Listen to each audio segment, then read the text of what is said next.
இன்றைக்கு எனக்கு யாருமே துணைக்கு இல்லையே என்று நீங்க மனதளவிலே அங்கலாய்ப்போடு கூட நீங்க உட்கார்ந்து இருந்தீங்கன்னா, ஆண்டவர் சொல்லுகிறார், நான் இருக்கிறேம்மா, நான் இருக்கிறேன் சகோதரனே, நான் உன் வலது கையை பிடித்து.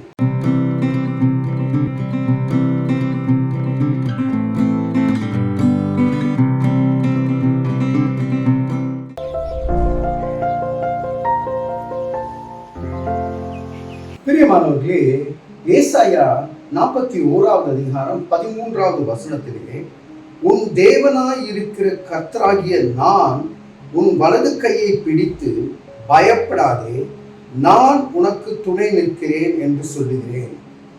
ஆண்டவர் பாருங்க, உன் தேவனாகிய கர்த்தராகிய நான் உன் வலது கையை பிடித்து நான் உனக்கு துணையாக நிற்கிறேன் என்று சொல்லுகிறார். இன்றைக்கு எனக்கு யாருமே துணைக்கு இல்லையே என்று நீங்க மனதளவிலே அங்கலாய்ப்போடு கூட நீங்க உட்கார்ந்து இருந்தீங்கன்னா, ஆண்டவர் சொல்லுகிறார், நான் இருக்கிறேம்மா, நான் இருக்கிறேன் சகோதரனே, நான் உன் வலது கையை பிடித்து.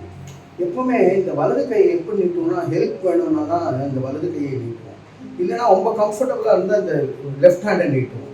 ஆனால் வலது கையை நீட்டும் பொழுது, எனக்கு துணை வேண்டும் ஆண்டவரே என்று சொல்லும் பொழுது, வலது கையை பிடித்து நான் உனக்கு துணை நிற்கிறேன் என்று சொல்லுகின்றார்.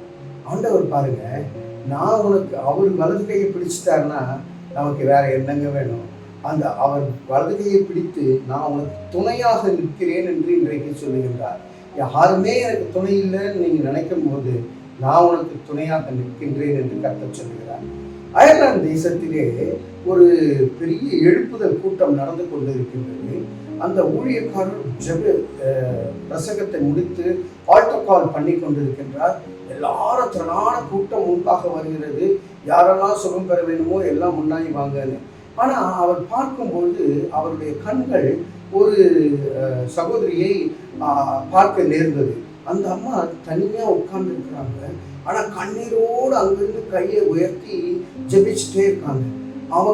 இவர் உணர்ந்தாரு, அவங்க எழுந்து வர்றதுக்கு முன்னாடி வர்றதுக்கு கூட்டிட்டு வர்றதுக்கு யாருமே இல்லைன்னு.